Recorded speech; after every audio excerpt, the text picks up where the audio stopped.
Saúde, força e luz.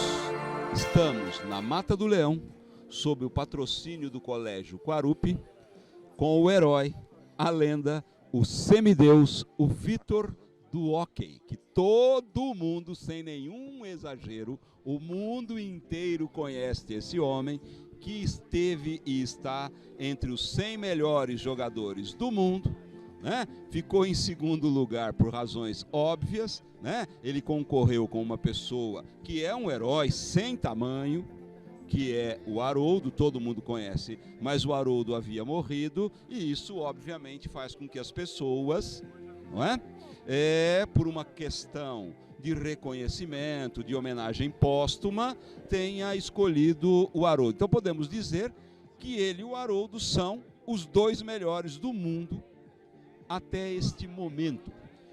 É um prazer para esse programa trazer esta lenda viva, que eu conheço há muitos anos, né? Aliás, eu não me canso de dizer, eu vim para Sertãozinho por causa do hóquei. Eu só conheci a cidade por causa do hóquei, eu nunca tinha ouvido falar de Sertãozinho. Vim para cá para dar aula, me apaixonei, vi que é uma cidade cheia de poliesportivos.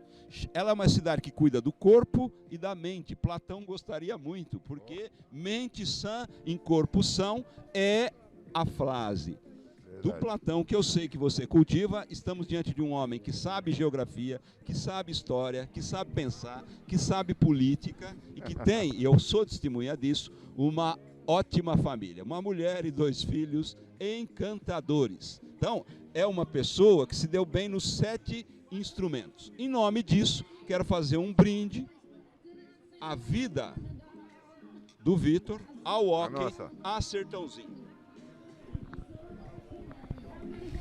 Gostaria, antes de começar, de apresentar para vocês esse docinho aqui, do Doce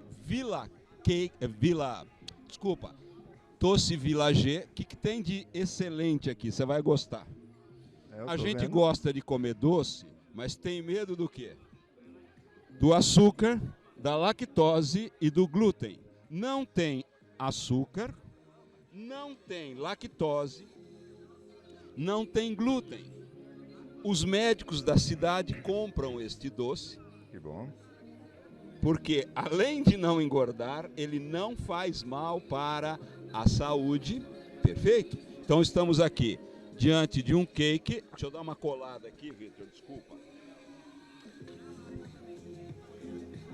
Quando a gente quer, não funciona.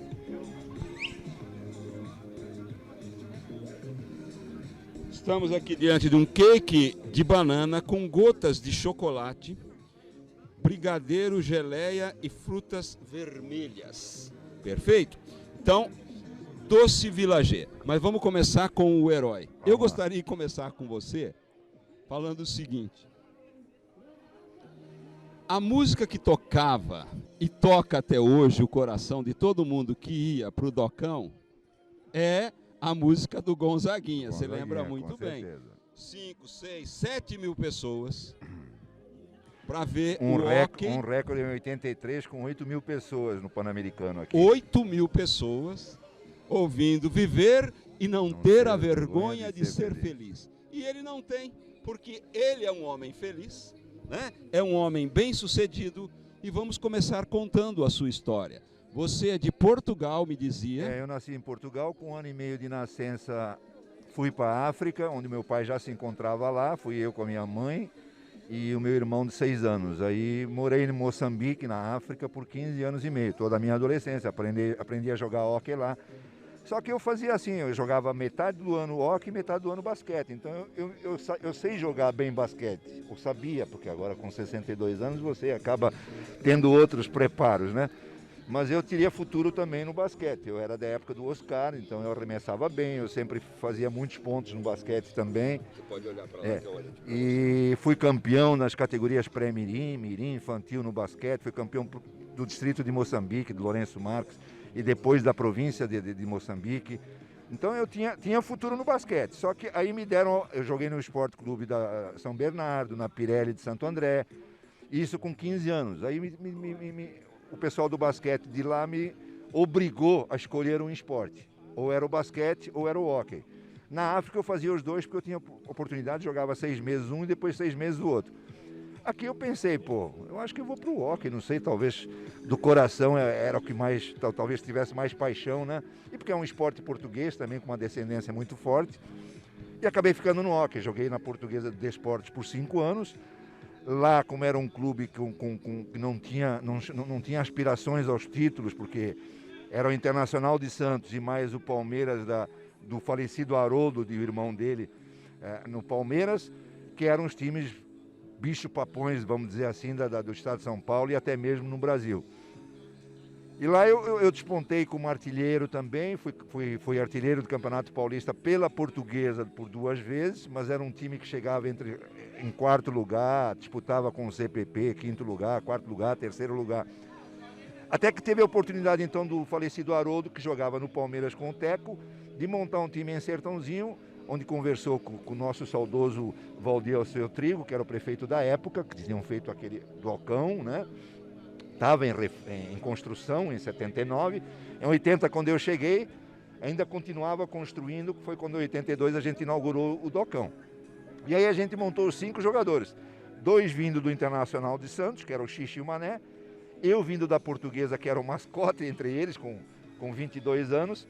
E o Teco e o Haroldo do Palmeiras. Então montamos os 5, esse time do Sertãozinho, que já foi campeão em 1980, campeão paulista. Só que é assim, o Xixa, o Mané e o Teco já tinham uma certa idade, eles tinham sido jogadores da seleção, mas já estavam numa descendência. Então tinha o Haroldo ainda, que era jogador de seleção, e eu que não era naturalizado, era português ainda. Por isso que eu depois fui atrás da naturalização. Em 82 me naturalizei e foi a partir daí então que eu comecei a jogar na seleção, de 82 até 92 nas Olimpíadas de Barcelona. Perfeito. Você quer falar alguma coisa da sua família, pai, mãe, para a gente ter um registro disso? É uma honra estar aqui com você, porque realmente você foi uma inspiração para o meu filho. Hoje ele é professor de História e Geografia e Sociologia em Franca, em Ituverava e em Minas, em Passos. É graças a você, claro que eu também tive um pouquinho de influência, porque eu também gostava de História e Geografia, mas hoje ele sempre te elogiou, sempre achou você realmente um grande professor. E são coisas que marcam na adolescência, no fundamental, sabe? A gente nunca esquece os bons professores, e nem os maus a gente também não esquece, né? Só que a gente tenta separá-los, né? Mas realmente você foi um marco na vida dele. E acho que você estava me contando que você acabou dando aula junto com ele também em Ituverava, né? Então, porque eu acompanho o que acontece com os meus alunos, com aqueles que legal. Eu gosto. Né? Então temos o Zap, temos o Face, e acabamos, eu tive a glória de estar dando aula, eu estava em Ituverava, né? Já fazia uns 7, 8 anos. Quando ele surgiu, apareceu, eu falei, olha que maravilha, nós vamos dividir juntos, né? Então dividimos, né? Bacana. Nós dividimos. Aí ele dava aula de História e eu dava Sociologia e Filosofia. Né? Foi muito bom. Não, é bacana. E ele então te respeita muito, então... Aliás, sempre foi uma coisa que eu tentei transmitir para os filhos, o respeito, independente de gostar ou não de alguém, sempre respeitar. Então isso aí eu sempre fiz questão. Tenho 2 filhos maravilhosos, o meu filho com 31 anos, além de ser professor nessa carreira sofrida, né? Porque professor sofre, a minha esposa foi professora de matemática, hoje é aposentada no ensino, e eu também... direto ou indiretamente, sou professor de hóquei, dei muita aula particular também para a criançada de História, Geografia e Ciências, que eram as 3 matérias que eu mais gostava, né? Porque eu deixava as bombas, matemática, português e inglês para minha esposa, para ensinar os filhos. Eu pegava as molezinhas, né? Tem a minha filha com 35 anos, hoje está na Bahia, psicóloga, atendendo, infelizmente, nessa pandemia virtualmente, na área remota, mas também está se dando bem. Então, é assim, também foi, acho que tu aluna, não sei, porque também estudou no Quarup. São 2 pessoas realmente maravilhosas. E a minha esposa, que completei agora 29 anos, no dia 29 de abril, 38 anos de casado. Parabéns, isso é uma glória. É para poucos. É muito tempo. Então é quase a mesma idade. Glória. É quase a mesma idade do Sertãozinho Hockey Clube, eu tenho. Sim. De convivência eu tenho a mesma idade, porque quando eu cheguei, já conheci ela. Então tem a mesma história. São os 41 anos que você se dedicou à 40, cidade e se dedica há 41 anos, né? E a esposa com 39 é isso. Nesse meio tempo eu joguei 2 anos na Itália, foi o primeiro jogador brasileiro, porque eu já me considero brasileiro há muitos anos, tá? Que eu acho que a pátria mãe é aquela que te sustenta, não aquela que te dá a luz. Então, como eu tenho tudo, graças a Deus, ao Brasil e a Sertãozinho, então eu tenho que valorizar o que eu conquistei. Então, se eu fui o que eu fui na área esportiva, no hóquei, é graças à cidade de Sertãozinho. Foi aqui que realmente eu despontei. Eu fui artilheiro do campeonato, 6 vezes artilheiro do Campeonato Brasileiro, 4 vezes do Campeonato Sul-Americano Interclubes, 2 vezes do Campeonato Sul-Americano de Seleções. Um dos maiores artilheiros, assim, entre seleções, porque na minha seleção, na minha época, não tinha um poder que tinha. Eu não cheguei a jogar junto com Didi e Cacau, que são 2 feras atualmente, né? Então eu tinha uma outra geração. Então consegui despontar, fiz 1.190 gols com a camisa só do Sertãozinho. São marcos que a gente vai atingindo. Sou o único, junto com o Leopoldo, que está em Recife, que jogou em Sertãozinho, tricampeão sul-americano. Então eu tenho os 3 títulos, 82, 85 e 91. Mais ninguém tem. Alguns participaram em 91, outros em 85, outros em 82 e 85. Mas eu e o Leopoldo participamos dos 3. Além da Recopa Sul-Americana, que é a nossa 4ª estrela, que eu tenho no emblema de Sertãozinho, tem 4 estrelas. São 3 sul-americanos e uma Recopa. Participei da conquista do Mundialito de 85. O que mais? Fui campeão paulista diversas vezes, brasileiro também. O Sertãozinho hoje tem 20 títulos nacionais. Coisa... O segundo colocado, que é o Sport Recife, tem 6 títulos.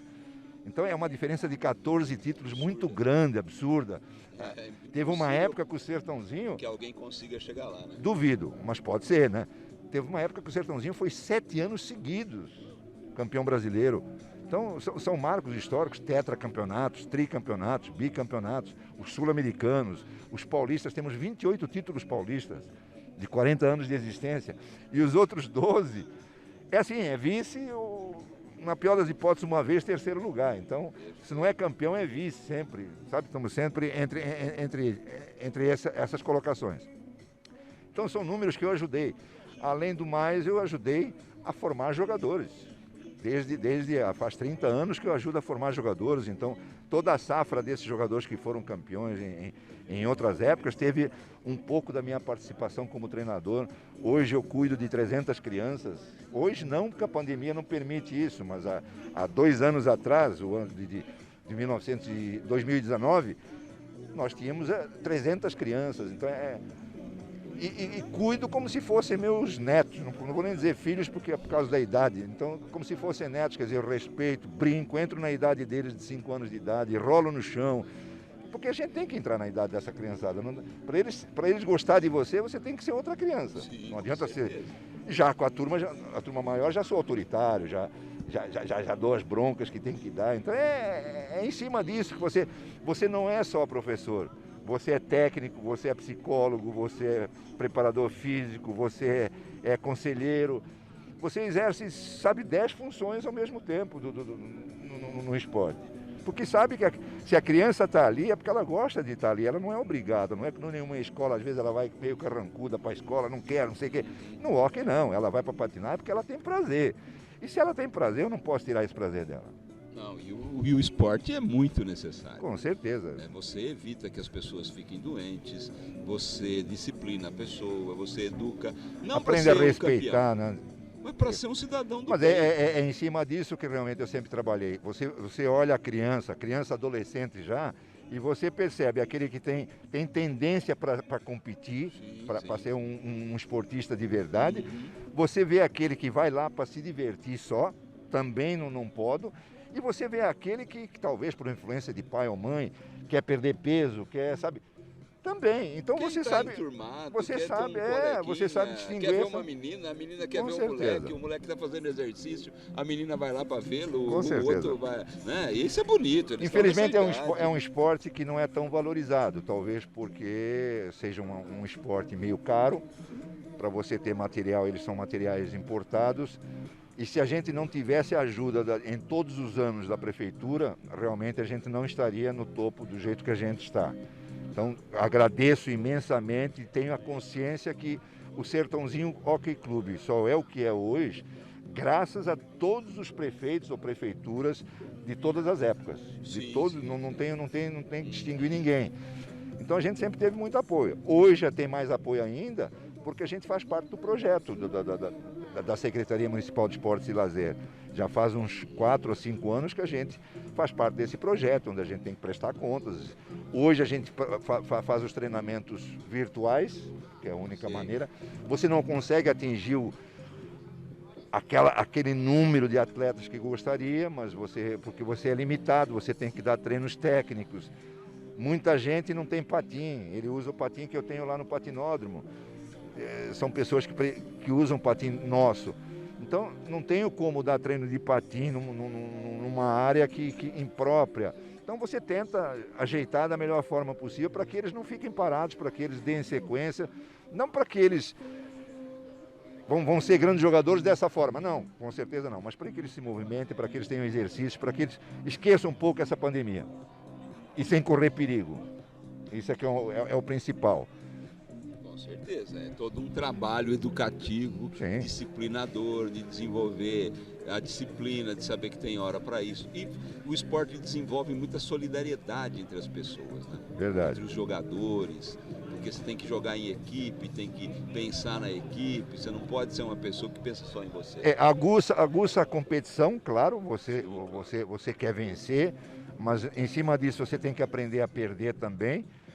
Eu não era muito fã de saber perder, mas você aí... perdeu um pouco, se é que você perdeu. Aí né? tive que você me acostumar. Perdi um jogo ou outro, mas no final era campeão. Eu perdi um título de campeonato brasileiro em 82, que era a inauguração do Docão. O troféu era homenagem ao falecido Haroldo e a gente perdeu na final para a Portuguesa. Então, existem derrotas que são muito sentidas.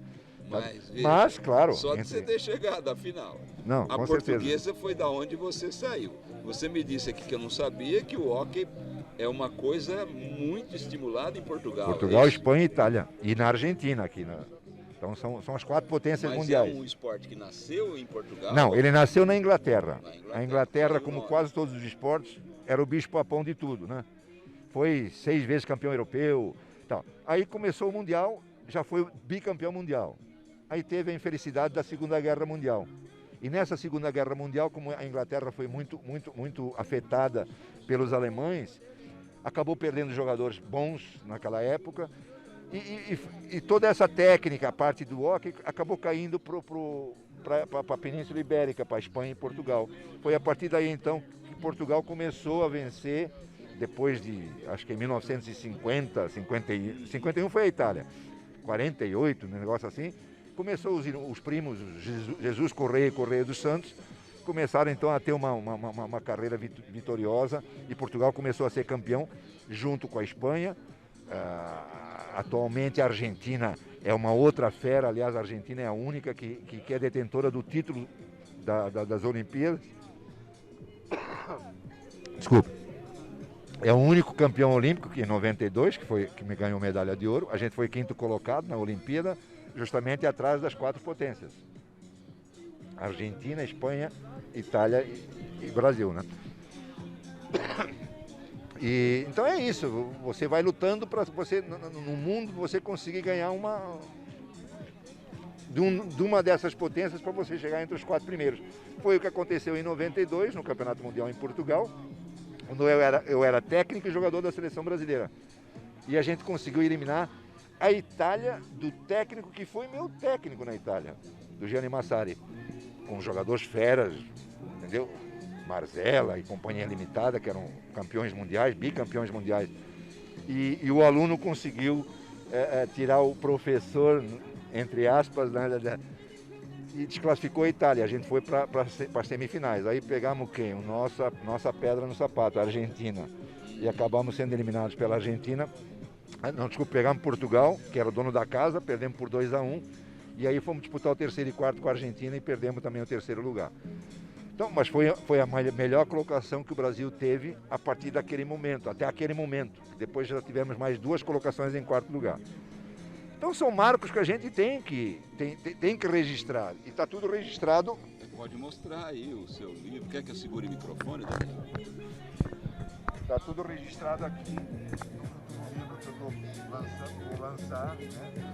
Já está impresso, mas está no computador. Eu conto a história do início de São Paulo, a história do hóquei em São Paulo, depois conto a história do hóquei brasileiro, e aí vem a história de ano a ano do Sertãozinho Hóquei Clube, contando tudo de jogadores que passaram pelo Sertãozinho, jogadores que fizeram gol pelo Sertãozinho, estatísticas. Então vai ser um livro muito rico no aspecto de pesquisa, porque é um livro que se alguém quiser saber alguma coisa, até para a prefeitura e tudo, para ficar na nossa, no nosso... Um registro, né? Como cultura, se alguém quiser saber alguma coisa sobre hóquei, vai saber, naquele livro vai estar tudo escrito, toda a participação de todos os jogadores, todos os alunos, desde 1980 até os dias atuais. Obrigado, daqui a pouco nós voltamos.